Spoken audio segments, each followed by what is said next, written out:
Good morning student. Chapter 7 integrals, बहुत ही ज्यादा lengthy chapter. Okay, काफी सारे लेक्चर किए हमने, लेकिन अभी चैप्टर खत्म हुआ नहीं है। लेकिन अच्छी बात यह है कि एक्सरसाइज 7.10 तक सब कंप्लीट हो चुका है और एक्सरसाइज 7 में भी काफी सारे सम हो चुके हैं। तो एक्सरसाइज 7 के थोड़े ही सम बचे हैं, वो हम करने वाले हैं और 7.11 पूरा बाकी है। मतलब अब बहुत ही कम बाकी है, थोड़े दिनों में ये खत्म हो जाएगा। थोड़े दिन मतलब 2 या 3 दिन नहीं, ओके, 7 से 10 दिन अभी लगने वाले हैं। जितने भी लेक्चर लिए उस हिसाब से ये 7 to 10 डेज तो बहुत ही कम है। ओके, चलो स्टार्ट करते हैं। एक्सरसाइज 7 का 31 नंबर का सम बहुत ही बढ़िया है। I is equal to integration 0 to pi by sin 2x into tan inverse of sin x dx। तो पहले मैं यहाँ पे sin 2x का फॉर्मूला यूज करता हूं, तो यहाँ पे हो जाएगा I is equal to integration 0 to pi by 2। Now sin 2x formula is sin 2 sin x into cos x into tan inverse sin x dx। तो अब शायद आपको पता चल गया होगा कि क्या करना है। यहाँ पे कुछ ना कुछ एज्यूम करेंगे क्या, तो यहाँ पे एज्यूम करने वाले हैं ये हम sin x को, क्योंकि उसका डेरिवेटिव यहाँ पे है cos x। तो मैं एज्यूम कर लेता हूं sin x is equal to t। देखो यहाँ पे sin x is equal to t। Now derivative of sin x which is cos x dx is equal to dt। Okay, तो sin x की जगह पे हम लिखने वाले हैं t, यहाँ दोनों जगह पे, और cos x dx हमको मिल गया dt। अब बाकी है सिर्फ लिमिट चेंज करनी। देखो यहाँ पे if x is equal to 0 then t is equal, put value of x in sin x is equal to t, put here x equal to 0, then value of t is equal to sin 0 and value of sin 0 which is 0, and if x is equal to pi by x is equal to pi by 2 then t is equal to, put here value of x is pi by 2, then t is equal to sin pi by 2, and we know the value of sin pi by 2 which is 1. Okay, now I put all the value in I, then I is equal to integration 0 to 1 2 as it is sin x that is t, cos x dx that is dt into tan inverse sin x that is t, cos x dx that is dt. Now 2, I take 2 outside, and here we use which formula or which method?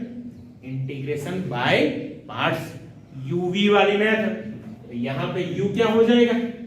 Inverse trigonometric function, और ये है algebraic function. तो I is equal to 2 outside into bracket. See here, u as it is, and integration of t which is t square by 2. Then I write here t square by 2 into tan inverse t, and the limit is now 0 to 1 minus integration 0 to 1. Now derivative of u with respect to t, that is derivative of tan inverse t with respect to t, and derivative of tan inverse t, we know that 1 upon 1 plus t square into integration of t which is t square by 2 dt. See here, in denominator 2, also here in denominator 2, then from denominator 2 common and cancel with these 2. Okay, तो यहाँ denominator में से 2 common निकाल देता हूं, और ये 2 है उसके साथ वो कट हो जाएगा। तो I इज इक्वल टू क्या मिलेगा? T square into tan inverse t limit last में रखने वाला हूं। अब यहां पे क्या करने वाले हैं, देखो न्यूमेरेटर में सिर्फ टी स्क्वायर और डिनोमिनेटर में क्या है 1 प्लस टी स्क्वायर। तो न्यूमेरेटर में 1 ऐड करूंगा और 1 सब्ट्रैक्ट कर दो तो बहुत अच्छी टर्म मिल जाएगा। तो 0 to 1, now add 1 and subtract 1। Denominator 1 plus t square dt. Now see here, I is equal.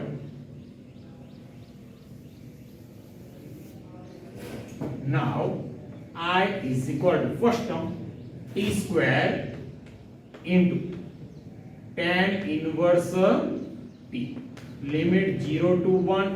First term मतलब एज इट इज मैंने यहां पे रख दिया, माइनस यहां पे क्या करेंगे, यहां पे हो जाएगा split minus integration 0 to 1 dt। ओके, यहां पे क्या हो जाएगा 1 और minus minus plus integration 0 to 1 dt by 1 plus t square. Okay, अब लास्ट टू टर्म है वहां पे मैं इंटीग्रेशन अप्लाई करने जा रहा हूं। तो फर्स्ट टर्म हमारी वैसी की वैसी ही रहेगी, T square into tan inverse T 0 to 1। Now integration of 1 that is T limit 0 to 1 plus यहां पे 1 upon x square plus a square integration of 1 upon x square plus a square। तो formula कौन सा आएगा 1 upon a tan inverse x upon a, लेकिन यहां पे a जिसकी वैल्यू है 1 तो यहां पे सिर्फ रहेगा tan inverse t 0 to 1। Now I apply limit in first term, see here put t is equal to 1, then 1 into tan inverse 1 minus put lower limit t is equal to 0, then whole term is 0 minus put here t is equal to 1 minus lower limit 0 plus same here upper limit 1 minus lower limit tan inverse 0 which is 0।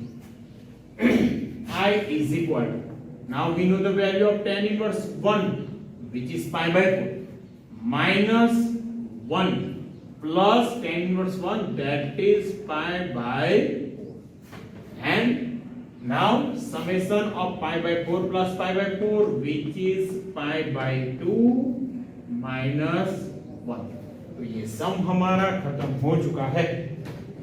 Okay, अभी हम 33 number का सम करने वाले हैं। Okay, उसमें क्या है वो भी मैं आपको बता देता हूं, लेकिन 33 नंबर का सम थोड़ा ज्यादा लंबा है, लेंथी है, तो बाद में कर लेते हैं। पहले मैं कर लेता हूं 39 नंबर का सम। ओके, 39 क्या है, prove that integration 0 to 1 sin inverse x dx is equal to pi by 2 minus 1। यहां पे अच्छी बात ये है कि क्या प्रूव करना है ये हमको दिया हुआ है तो थोड़ा इजी हो जाएगा, लेकिन कैसे काम करेंगे, integration 0 to 1 sin inverse x dx। Okay, तो यहां पे कैसे काम करेंगे, नाउ यहां पे सिर्फ एक ही फंक्शन है और वो है साइन इनवर्स x वाला। तो यहां पे साइन इनवर्स x को अगर आप u एज्यूम कर लेते हो तो भी चलेगा और v मतलब क्या हो जाएगा 1। ओके, और दूसरी मेथड ये है कि यहां पे कुछ एज्यूम कर लो साइन इनवर्स x को, वो शायद इजी हो जाएगा। तो मैं यहां पे एज्यूम कर लेता हूं, suppose sine inverse x is equal to t। Now I apply sine function both side, then sine of sine inverse which is x and opposite sin t। now derivative of x which is dt and derivative sin t which is cos t dt। तो sin x sin inverse x की जगह पे हम लिखेंगे t और dx की जगह पे हो जाएगा cos t dt। भाई लिमिट चेंज करना बाकी है। यहां पे x की लिमिट क्या है 0 to 1, लेकिन अब पूरा का पूरा फंक्शन t की टर्म में आ चुका है।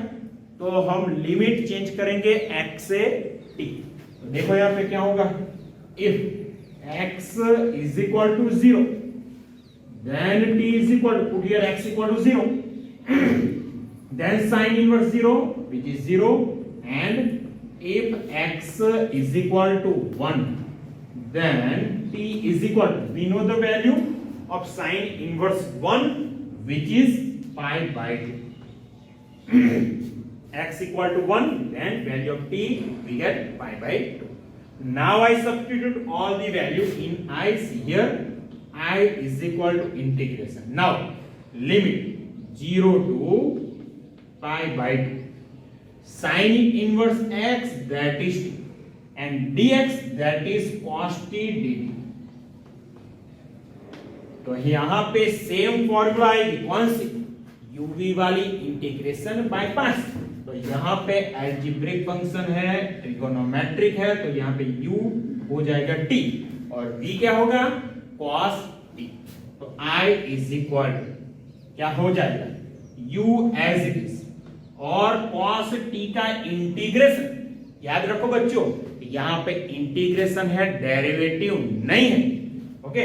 तो cos t का इंटीग्रेशन होगा plus sine limit 0 to pi by 2 minus limit 0 to pi by 2। Now see here du by dt derivative of t with respect to t that is 1 into integration of cos which is plus sin t dt।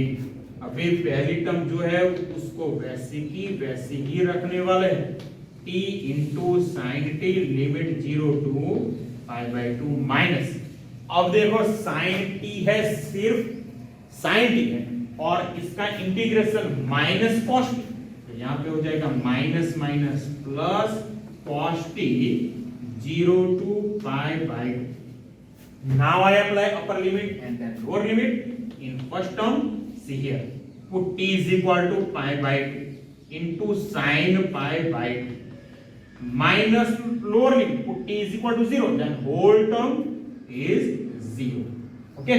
तो ये पहली term थी, उसका ये बात खत्म हो चुकी है। अब दूसरी टर्म में लिमिट अप्लाई करते हैं, then I put t is equal to pi by 2 then cos pi by 2 minus cos 0 and here we know the value of sin pi by 2 which is 1, then here in first bracket pi by 2 into 1 that is pi by 2 minus 0। तो first bracket का answer हमको मिल गया pi by 2, then I is equal to pi by 2 plus यहां पे क्या है, plus cos pi by 2, value of cos pi by 2 is 0 and value of cos 0 is 1, then we get final answer pi by 2 minus 1। अभी हम 33 number का सम करने वाले हैं, लेकिन उससे पहले मॉड्यूलस फंक्शन क्या है उसकी बात कर लेता हूं। हम 11th में ऑलरेडी पढ़ चुके हैं। तो मॉड्यूलस फंक्शन हमारा ऐसा है, fx is equal modulus of x, we write modulus of x is equal to x if x is positive और 0 and modulus of x is equal to minus x if x less than 0।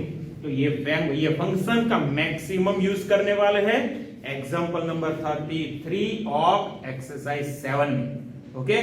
बहुत ही बढ़िया सम है 33 number का सम। अब 33 number का सम start करते हैं, okay.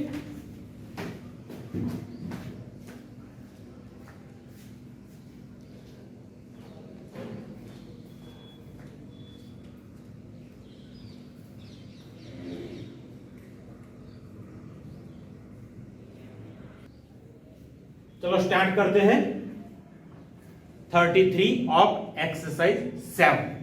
देखो यहां पे I is equal to, question हमारा है इंटीग्रेशन, यहां पे है लोअर लिमिट 1 और अपर लिमिट हमारी क्या है 4, लिमिट 1 टू 4 और फंक्शन कैसा है देखो, modulus of x minus 1 plus modulus of x minus 2 plus modulus of x minus 3 dx।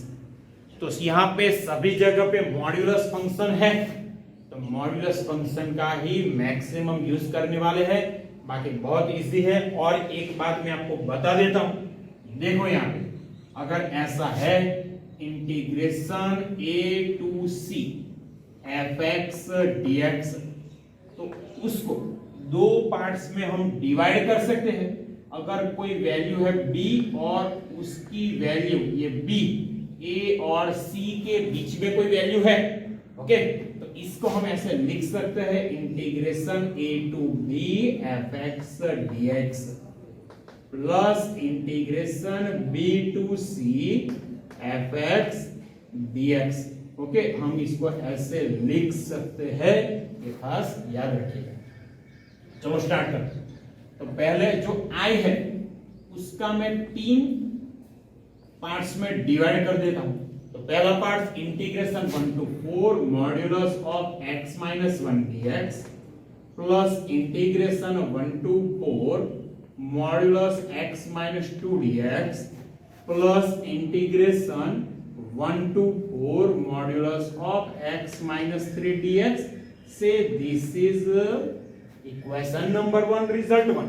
Okay, तो यहां पे इन तीनों की वैल्यू हम फाइंड करेंगे और बाद में यहां पे रखने वाले हैं, तो बहुत ही इजी हो जाएगा। लेकिन उससे पहले सभी मॉड्यूलस फंक्शन है उसको डिफाइन करना पड़ेगा। तो पहले मैं ये तीनों मॉड्यूलस फंक्शन को डिफाइन कर देता हूं। तो मॉड्यूलस x माइनस 1 है तो उसकी दो पॉसिबिलिटी है, या तो x माइनस 1 आएगा या फिर 1 माइनस x आएगा। ओके, यहां पे भी same modulus of x minus 2 है, तो x माइनस 2 या फिर 2 माइनस x, यहां पे भी सेम। लेकिन देखो यहां पे कैसे काम करते हैं। Now modulus of x minus 1, तो मॉड्यूलस में जो भी फंक्शन है वो वैसा का वैसा ही रहेगा अगर x माइनस 1 पॉजिटिव है तो। लेकिन अगर x माइनस 1 लेस देन 0 है, मतलब मॉड्यूलस के अंदर जो टर्म है वो पॉजिटिव है, तो ये टर्म वैसी की वैसी रहने वाली है। अगर मॉड्यूलस के अंदर जो टर्म है वो नेगेटिव होगी तो ये ऑपोजिट हो जाएगा, मतलब हो जाएगा 1 minus x। So that means we say that modulus of x minus 1 is equal to x minus 1. Now this minus 1 take opposite, then x is greater than or equal to. Same way here, 1 minus x, 1 take opposite, then x is less than 1.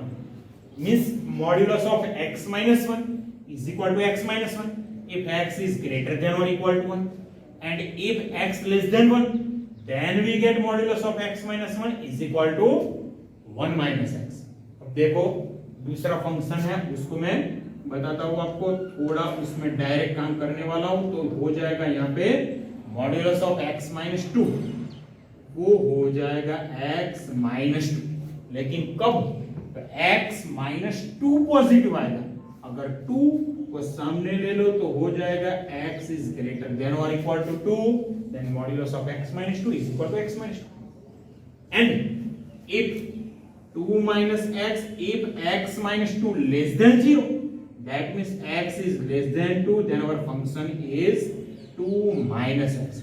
तो ये दूसरा function भी हमने define कर दिया। अब तीसरे function की बारी है। देखो यहाँ पे and modulus of x minus 3, x minus 3 if x minus 3 is positive, that means x minus 3 is greater than or equal to 0, that means x is greater than or equal to 3, then our function is x minus 3. And if x minus 3 less than 0, that means x less than 3, then our function is opposite, then we get 3 minus x. तो ये सारे function मैंने यहाँ पे define कर दिए हैं। Okay, तो अब तीनों जो तीन यहाँ पे इंटीग्रल है तो वो फाइंड करने वाले हैं। कैसे स्टार्ट करते हैं, लेकिन अब बहुत ही इजी हो जाएगा। कैसे? पहला integration 1 to I is equal to integration 1 to 4 modulus of x minus 1 dx। अब देखो यहाँ पे लिमिट क्या है? 1 to 4, मतलब x की वैल्यू 1 से ज्यादा और 4 से कम है। लेकिन अगर x की वैल्यू 1 से ज्यादा है तो मॉड्यूलस ऑफ x माइनस 1 हम क्या लेंगे, x माइनस 1। तो यहां पे हो जाएगा इंटीग्रेशन 1 to 4, यहां पे हो जाएगा x माइनस 1। अब सिर्फ इसका इंटीग्रेशन करना है, तो इसका इंटीग्रेशन x का इंटीग्रेशन हो जाएगा x स्क्वायर बाई 2 और 1 है उसका इंटीग्रेशन हो जाएगा x 1 to 4। तो पहले मैं यहाँ पे अपर लिमिट अप्लाई करता हूं, then I put x is equal to 4 square 16 divide by 2 that is 8 and put here x is equal to 4। तो ये अपर लिमिट हमारी खत्म हो चुकी है। Now I apply lower limit, then I put x is equal to 1, then 1 by 2 minus 1, 8 minus 4, okay, 8 minus 4 क्या हो जाएगा, and half minus 1 that is minus half, minus of minus half which is plus 1 by 2, 4 to the 8 plus 1 9 by 2। तो ये जो पहला function था उसकी limit हमको मिल गई 9 by 2। अब दूसरे की बात करते हैं। अब दूसरा देखो यहाँ पे i इज इक्वल, यहाँ पे i1 लिख लेता हूं, ये हो जाएगा i2 integration 1 to 4 modulus of x minus 2 dx। लेकिन अब देखो x माइनस 2, अगर x की वैल्यू 2 से कम है तो फंक्शन आएगा 2 माइनस एक्स, अगर 2 से ज्यादा है तो x माइनस 2। तो यहाँ पे जो इंटीग्रेशन है उसके दो पार्ट्स करने वाले हैं हम यहाँ पे 1 to 2 modulus of x minus 2 dx plus 2 to 4 modulus of x minus 2 dx। Now see here value of x is less than, and if x less than 2 then we get modulus of x minus 2 is 2 minus x dx। Here integration 2 to 4 that means value of x is greater than 2, then our function is now x minus 2 dx। Now integrate both the term, then first integration of 2 which is 2x minus integration of x which is x square by 2 and limit same here plus x square by 2 minus 2x 2 to। तो मैं पहले यहाँ पे upper limit apply करता हूं, मतलब 2 2 जा 4 minus 2 square 4 by 2 that is 2 minus lower limit, then I put x is equal to 1 here, then 2 minus 1 by 2। तो ये पहला टर्म था वो उसके बाद खत्म हो चुका। अब दूसरे टर्म प्लस यहाँ पे upper limit, then I put x is equal to 4 square 16 by 8 minus same here 4 to the 8 minus now lower limit, then I put x is equal to 2 here 2 square 4 by 2 that is 2 minus 2 to the क्या मिलता है यहाँ पे मैं लिख लेता हूं। तो हमको I2 मिलेगा, I2 is equal 4 minus 2 that is 2 minus 2 minus 1 by 2 2 to the 4 minus 1 that is 3 by 2 2 minus 3 by 2 plus 8 minus 8 0 and 2 minus 4 which is minus 2 and minus minus plus 2।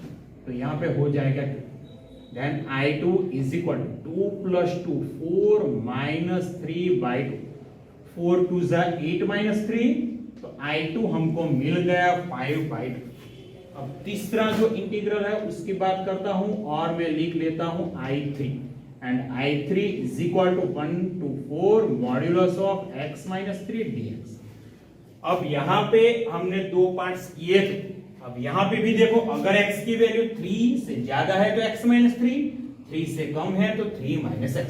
तो यहाँ पे भी हम दो पार्ट्स कर लेते हैं, इंटीग्रेशन 1 to 3 प्लस दूसरी टर्म आएगी 3 to 4। लेकिन यहाँ पे देखो 3 से कम है, 3 से कम है तो फंक्शन आएगा 3 माइनस एक्स, यहाँ पे 3 माइनस एक्स और यहाँ पे क्या हो जाएगा x माइनस 3 dx।